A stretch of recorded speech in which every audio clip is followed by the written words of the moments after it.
Government officials were grilled at the National Assembly. Today, the focal point was Japan's restrictions on exports to Seoul.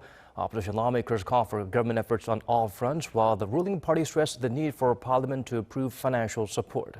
Our Kim Min-ji has the latest. On day 2 of the National Assembly's Q&A session on Wednesday, Japan's restrictions on exports to South Korea was at the center of debate. The opposition bloc claimed that the government's response is not enough and asked whether it's stepping up preparations in case Tokyo puts export curbs on more items. The government said it's doing all it can. We can't reveal specifically everything we're doing, but we're working on all fronts. We have brought the issue up at a WTO meeting. What's important right now is securing supplies. On top of that, we're looking to diversify our importers and in the mid to long term, stepping up efforts to localize these items.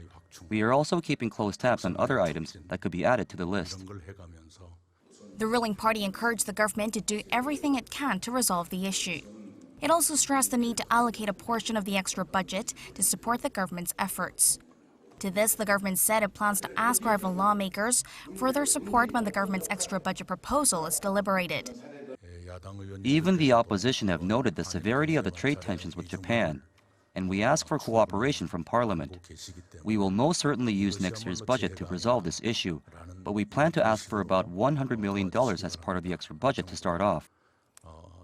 Lawmakers also questioned how the government is planning to breathe life into the ailing economy.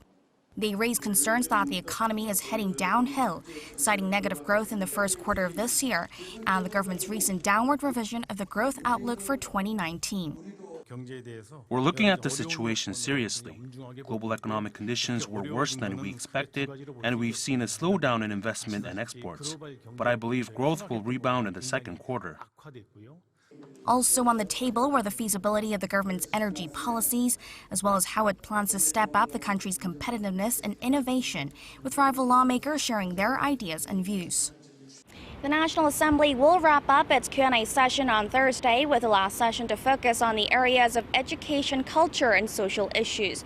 The opposition will likely try to make an impression by pointing out the areas the government isn't doing so well, while the ruling party will likely encourage the government or give advice. Kim Min-ji, Arirang News.